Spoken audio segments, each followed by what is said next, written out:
نبی کریم علیہ السلام نماز پڑھا رہے تھے، ظہر کی نماز تھی یا عصر کی نماز تھی، صحیح مسلم میں موجود ہے۔ حضرت ابو ہریرہ فرماتے ہیں نماز پڑھاتے پڑھاتے نبی پاک نے قدم آگے کیا، نماز پڑھاتے پڑھاتے قدم آگے کیا اور یوں ہاتھ اٹھایا پھر واپس کر لیا۔ اب نماز پڑھ کے نا تو سلام پھیرا تو صحابہ عرض کرنے لگے یا رسول اللہ صلی اللہ علیہ وسلم وہ نماز میں پیر بھی آگے کیا تو ہاتھ بھی اٹھایا، تو وجہ کیا تھی؟ اب پہلا سوال تو یہ ہے کہ آپ لوگ نماز پڑھ رہے تھے یا حضور کو دیکھ رہے تھے؟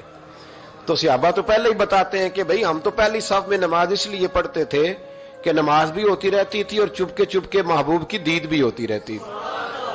حضور سے پوچھا یا رسول اللہ وہ نماز پڑھتے پڑھتے قدم آگے بڑھایا آپ نے تو پھر پیچھے کر لیا، کیا تھا؟ اور ہاتھ اٹھایا تو پھر آپ نے نیچے کر لیا۔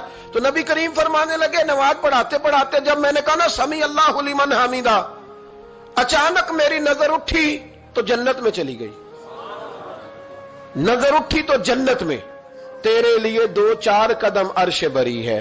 تو محبوب فرماتے ہیں جب میری اوپر نظر گئی نا تو میں نے دیکھا کہ انگوروں کا ایک خوشہ لٹک رہا ہے جنت میں، تو میں نے ہاتھ بڑھایا کہ توڑ لوں۔ حضور کھڑے ہیں مسجد نبوی میں اور فرماتے ہیں کہ میں یہاں کھڑے ہو کے ہاتھ اونچا کروں تو میرا جنت تک پہنچ جاتا ہے۔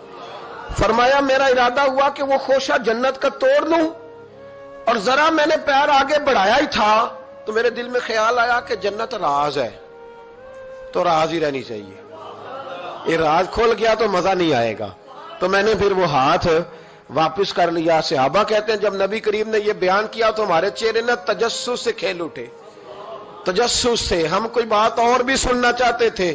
تو محبوب فرمانے لگے اگر میں وہ خوشہ توڑ کے لے آتا اور تمہیں دے دیتا تم قیامت تک بھی کھاتے رہتے تو تم سے ختم نہیں ہونا تھا۔